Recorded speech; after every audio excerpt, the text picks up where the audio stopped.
Në një operacion të përbashkët të realizuar nga organet e sigurisë së Republikës Kosovës, janë ndaluar 16 persona të ndarë në 4 automjete me targa të kragujevacit të Serbisë. Ministri i Punëve të Brendshme në detyrë Xhelal Zveçla ka bërë të ditur se mes të ndaluarve janë 4 oficerë aktiv të shërbimeve të sigurisë serbe dhe se hetimet po zhvillohen për dyshime serioze mbi aktivitetin e tyre. Grupi i parë i përbër nga 4 persona është ndaluar në Gjakov. Gjatë kontrollit të automjetit, organet e sigurisë kanë gjetur fotografi me hartën e Republikës së Kosovës, imazhe të terroristëve të vrarë gjatë sulmit në Banjsk, 2 thika, 1 SPAT dhe 1 dritë rotative.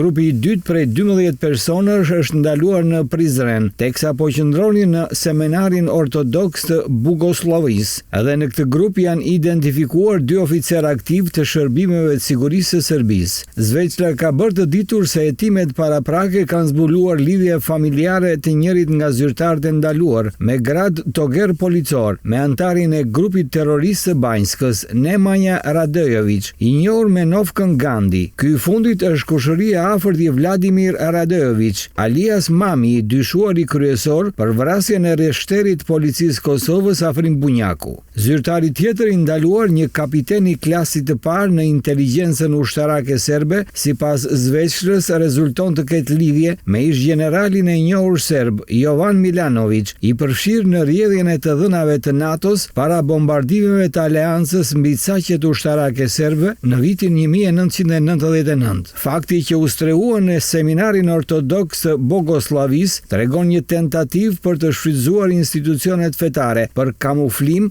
apo për të shkaktuar tensione ndëretnike fetare në Kosovë, duke përdorur ngjarjet sajuara për të nxitur reagime të dhunshme apo trazira, ka potencuar ministri Zveçla. Burime brenda institucioneve vendore dhe ndërkombëtare të sigurisë konfirmojnë se Milan Radojić, i njohur si organizator i grupeve kriminale edhe i shpallur terrorist nga institucionet e Kosovës, është duke ndërmarrë veprime për të destabilizuar proceset demokratike në Kosovë. Sipas këtyre burimeve, Radojić po tenton të shantazhojë përfaqësues të komuniteteve jo shumicë në veri të Kosovës, me synim të zgjerojë në heshtje grupin parlamentar të listës serbe dhe të pengoj formimin e institucioneve të reja në Kosovë. Ndërkaq strukturat e sigurisë janë alarmuar nga bisedat e incizuara që dëshmojnë përpjekjet e tij për të ushtruar ndikim përmes presionit dhe kërcënimeve të drejtpërdrejta ndaj individëve të caktuar. Përveç shantazheve, ekzistojnë indikacione për plane më të gjëra që përfshin organizimin e protestave të orkestruara dhe përfshirjen e grupeve të maskuara kriminale dhe terroriste për të mbështetur agjendat destabilizuese të Beogradit dhe presidentit Vučić. Milan Radojić, i cili faktikisht vazhdon të drejtojë listën serbe, akuzohet për ndërhyrje në zgjedhje dhe organizim të strukturave kriminale, me qëllim pengimin e integrimit institucional të Kosovës. Burimet ndërkombëtare theksojnë se sjellja e Serbisë ka kaluar vijat e kuqe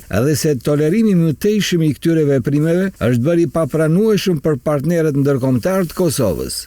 Përplasjet përmes rrjeteve sociale ndërmjet përfaqësuesve të presidencës dhe qeverisë së Kosovës janë shpërfaqe publike e tensione dhe komunikime jo normale mes tyre të 2 institucioneve të vendit, vlerësojnë njohësit e zhvillimeve politike. Kërkesa e presidentes së Kosovës Vjosa Osmani për qeverinë e Kosovës më 3 prill, që ajo të pezulloj tarifën doganore prej 10% për mallerat nga SBA, u bë shkak si një përplasje me tonë të ashpra komunikimi në rrjetet sociale me Sekuran Muratin, ministër në detyrë financave, dhe Bekim Kupines, këshilltar për media i presidentes. Kërkesa e Osmanit për qeverinë erdhi një ditë pasi presidenti amerikan Donald Trump vendosi tarifë të ngjashme ndaj importeve nga Kosova. Shihet që komunikimi ndërmjet presidencës dhe qeverisë nuk është në nivelin më të mirë të mundshëm, ashtu si ka qenë në fillimet e tyre, thot për Radio Europa e Lirë Bekim Saliu nga Instituti për Studimet Avancuara. Sociologu dhe analisti politik Artan Muhaxhiri konsideron se përplasja online e stafit të presidencës me një ministër në detyrë tregon naivitetin e kulturës politike institucionale në Kosovë. Është dëshmi e një ideje mediokre që problemet e mëdha ndërmjet shtyllave të shtetit të zgjidhen në mënyrë publike dhe jo në për rrugë normale të komunikimit të drejtë për drejtë